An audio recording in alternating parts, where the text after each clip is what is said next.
দর্শক আসলে রাতুল ভাইয়ের 10K সেলিব্রেশন অনুষ্ঠানে আমরা আসছি ঠিকই, কিন্তু কবিরের দাদা এখানে আসছে আসলে এতগুলো কবিরকে দেখে, আর সবাই কবির, এই কবিরকে দেখে ওনার আসলে আবেগ রাখতে পারেন, উনি আসলে কান্না ভেঙে পড়েছে। আসলে কবির আসলে আমাদের দক্ষিণ কুমিল্লা তথা লাকসাম বগুড়ার সকলের জন্য একটা আইকন ছিল। হ্যাঁ, আমি আসলে এখানে কয়েকবার আসছি, কারণ কবির আমার দোকানে যাইতো, আমি আগে থেকে ওনাকে চিনতাম। তবে আসলে উনি দুনিয়ার কোনো ওনার সিরিয়াসনা যে কথাগুলো ডায়লগগুলো এখানে আছে, এই যে কবিরের আমাদের এখানে আসলে আসলে কবির স্মৃতিগুলো মনে পড়ে, আর দাদু ভাইয়ের সাথে পরিচিত হইলাম, খুব ভালো লাগতেছে।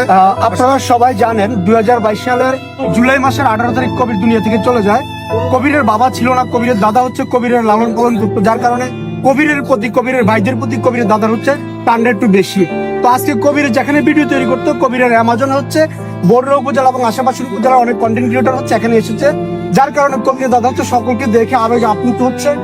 প্লাস হচ্ছে কবিরের জন্য দোয়া করবেন এবং কবিরের দাদার জন্য, কবিরের পরিবারে, কবিরের ভাই এবং কবিরের মা যারা আছে সবাই সবার জন্য দোয়া করবেন। আমার কিন্তু ছোট বোন, বুঝছেন?